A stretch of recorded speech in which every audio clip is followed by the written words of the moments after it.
হওয়ার আগে স্বামীর মালিক হচ্ছে। আমরা এমন এক প্রেক্ষাপটে দাঁড়িয়ে বিতর্ক করছি যখন দেশে বাল্য বিবাহ নামে নারীদেরকে ঠেলে দেওয়া হচ্ছে শারীরিক নির্যাতনের দিকে, যা বন্ধের প্রয়োজন সচেতনার মাধ্যমে। মাননীয় মডারেটর, দেশে যদি এত আইন থাকে তাহলে সে আইন কেন পারছে না ধর্ষণ, শিশু পাচার, বাল্য বিবাহ, কিডন্যাপের করতে? আশা করি উত্তরটা দিয়ে দেবেন। মাননীয় মডারেটর, আমি জানি ও মানি দেশে এই আইনগুলো, এই অপরাধগুলো কমানোর জন্য প্রয়োজন সচেতনতা। মাননীয় মডারেটর, আমার চাচাকে বহুবার দেখেছি পাবলিক প্লেসে দাঁড়িয়ে ধূমপান করছে, আবার কখনো কখনো দেখেছি পুলিশের কাছ থেকে আগুন জ্বালিয়ে। মাননীয় মডারেটর, আমি তাকে কখনো দেখিনি তিনি তার সন্তানের পাশে দাঁড়িয়ে ধূমপান করছেন।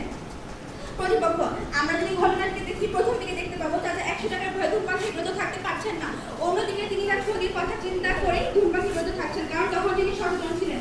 আইন কোনো সময় পারে না কোনো সমস্যাকে পুরোপুরি নির্মূল করতে, তা আমি প্রমাণ করে দেখেছি। মাননীয় মডারেটর, এত কিছু